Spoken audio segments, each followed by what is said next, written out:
Rajesh Pilot government polytechnic college Dausa के YouTube channel पर आपका स्वागत है। मैं Anil Ajmera HOD computers.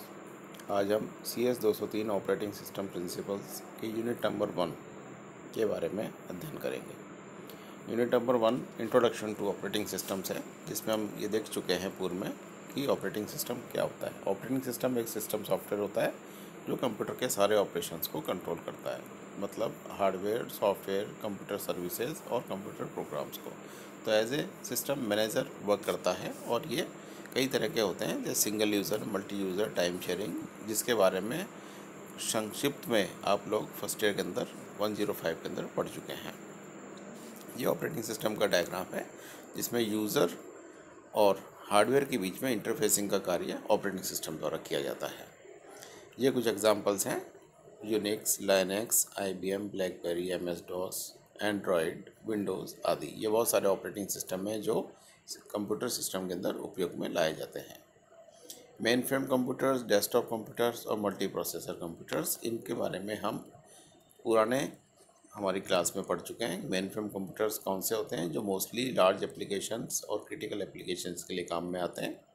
Desktop computers, ये इनके डायग्राम है मेन फ्रेम कंप्यूटर का। दैन डेस्कटॉप कंप्यूटर्स होते हैं जो नॉर्मली हमारे ऑफिस में या घर पे काम में आते हैं, जिसमें CPU होता है, प्रिंटर होता है, मॉनिटर होता है, कीबोर्ड, माउस होते हैं और कुछ अन्य पेरिफेरल डिवाइसेस कनेक्ट होते हैं। ये जनरल पर्पस कंप्यूटर्स होते हैं जो नॉर्मल फंक्शनिंग के लिए यूज़ में लिए जाते हैं। ये डेस्कटॉप का डायग्राम है। उसके बाद मल्टी प्रोसेसिंग है, जिसमें एक से ज़्यादा प्रोसेसर्स या एक से ज़्यादा प्रोसेसिंग एक साथ की जाती है। ये नंबर ऑफ CPUs भी हो सकते हैं जो एक साथ एक काम को करते हैं, या कई सारे काम करने के लिए नंबर ऑफ प्रोसेसेस या सिंगल प्रोसेसर मल्टी प्रोसेसिंग कर सकता है कि एक साथ प्रोसेस को एक साथ किया जा सकता है। ये मल्टी प्रोसेसर सिस्टम्स का एग्जांपल है, जिसमें डिफरेंट प्रोसेसर्स हैं और वो मेमोरी, IO डिवाइसेस और बस, इन सारे रिसोर्सेज को शेयर करते हैं। नेक्स्ट हमारा टॉपिक है डिस्ट्रीब्यूटेड सिस्टम्स।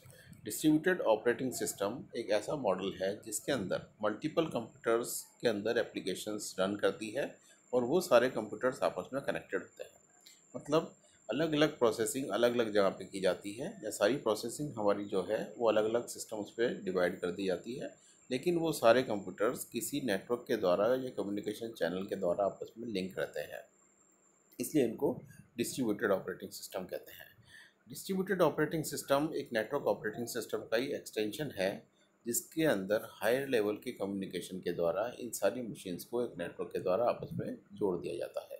मतलब एक सेंट्रलाइज सर्वर के साथ में सारे नंबर ऑफ़ कंप्यूटर्स कनेक्ट हों, उसकी जगह पर सारी प्रोसेसिंग हम डिस्ट्रीब्यूट कर देते हैं, डिफरेंट लोकेशंस पे होती है और सभी कंप्यूटर्स आपस में इंफॉर्मेशन को शेयर कर सकते हैं। So distributed system is a computer network that consists of independent components communicating through a decentralized protocol. Decentralized protocol के द्वारा अलग अलग इंडिपेंडेंट कंप्यूटर्स आपस में कम्युनिकेट करते हैं एक कंप्यूटर नेटवर्क के द्वारा, जिससे के द्वारा एक डिस्ट्रीब्यूटेड सिस्टम बनता है। और ये सिस्टम इस प्रकार काम करता है कि एक सेंट्रलाइज ऑपरेटिंग सिस्टम है और वो अलग अलग इंडिपेंडेंट कंप्यूटर्स के ऊपर रन कर रहा है। So the computer in a distributed system are not necessarily constrained in the same geographical locality.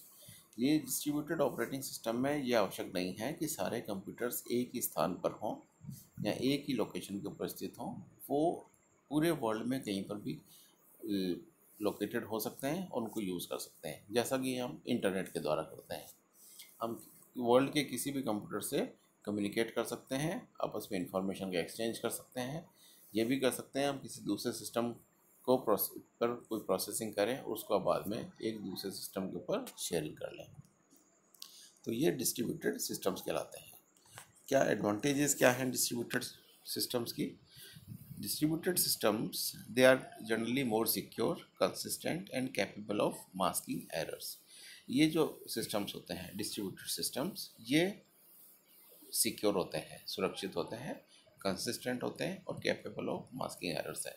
इसमें ये इसका एडवांटेज होता है कि यदि एक ही जगह पर हो और सारे एक सर्वर के ऊपर डिपेंडेंट हो, तो किसी भी कारण से सर्वर में किसी समस्या आने पर पूरा नेटवर्क ही हमारा डाउन हो जाता है।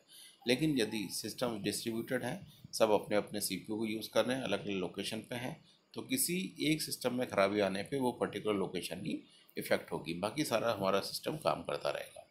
तो ये बाकी जो सेंट्रलाइज सिस्टम है उसके कंपैरिजन में अधिक सिक्योर होता है। They provide far more accessibility and convenience to user. इसमें इसको काम करने के लिए सुविधापूर्ण होता है और यूज़र इजीली एक्सेसिबल कर सकते हैं, मतलब आसानी से उनका उपयोग किया जा सकता है। They are far easier to scale in size than centralize system. इनके अंदर नए सिस्टम जोड़ना बहुत आसान होता है, जबकि सेंट्रलाइज सर्वर के ऊपर यदि आप नई उसकी पावर बढ़ाना चाहें तो आपको सर्वर चेंज करना पड़ेगा, जबकि इसके अंदर आप नंबर ऑफ़ कंप्यूटर्स को ऐड करके इसका साइज़ या इसकी स्ट्रेंथ इंक्रीज़ कर सकते हैं। Disadvantage of distributed operating system and distributed systems, they present a potential compromise on the security of the systems as multiple component could be more vulnerable to security breach। इसमें security का जो issue है वो थोड़ा सा compromise होने के chances रहते हैं, क्योंकि सारे इतने सिस्टम्स को कि सिक्योरिटी प्रोवाइड करना थोड़ा संभव नहीं होता। इसमें आदमी डिस्ट्रीब्यूटेड सिस्टम है तो किसी भी जगह से वो उसके अंदर एंटर कर सकता है आउटसाइडर और उस सिस्टम्स को हार्म पहुंचा सकता है। जो अटैकर्स हैं या हैकर्स हैं या वायरस वगैरह के द्वारा इन सिस्टम्स को हैक करना आसान होता है। The system become more complex since it needs protocol for communication between various component in the system. ये सिस्टम कॉम्प्लेक्स इस लिहाज से होते हैं कि इन सिस्टम्स को कनेक्ट करने के लिए और इन सिस्टम के द्वारा डेटा का कम्युनिकेशन करने के लिए, इंफॉर्मेशन एक्सचेंज करने के लिए हमें नेटवर्क प्रोटोकॉल्स की ज़रूरत होती है, जिनके द्वारा सारे सिस्टम्स आपस में कनेक्टेड होते हैं। तो इससे इनका जो नेटवर्किंग है वो थोड़ी सी कॉम्प्लेक्स हो जाती है डेडिकेटेड सिस्टम्स के कंपैरिजन में। ये एक डायग्राम हम दिखा रहे हैं जिसमें कम्युनिकेशन नेटवर्क है, डिफरेंट वर्क स्टेशंस हैं, बहुत सारे टर्मिनल्स हैं, फाइल सर्वर्स हैं, डेटाबेस सर्वर्स हैं, कंप्यूटर नोड्स हैं और वर्क स्टेशंस हैं। ये सब डिफरेंट लोकेशन के ऊपर अलग अलग टाइप के कंप्यूटर्स हैं और वो किसी कम्युनिकेशन नेटवर्क के द्वारा आपस में कनेक्टेड है। तो सब इंडिपेंडेंट कंप्यूटर्स हैं, सबका अपना सीपीयू है, सब अपनी लोकल प्रोसेसिंग खुद अपने पास करते हैं, लेकिन कम्युनिकेशन नेटवर्क के द्वारा आपस में जुड़े रहते हैं और किसी के साथ भी इंटरेक्ट कर सकते हैं, अपनी इंफॉर्मेशन का एक्सचेंज कर सकते हैं।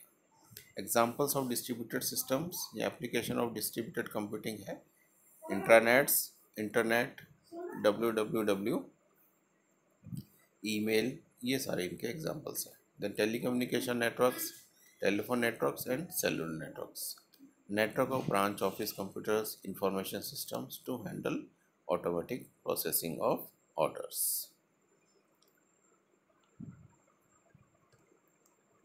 धन्यवाद।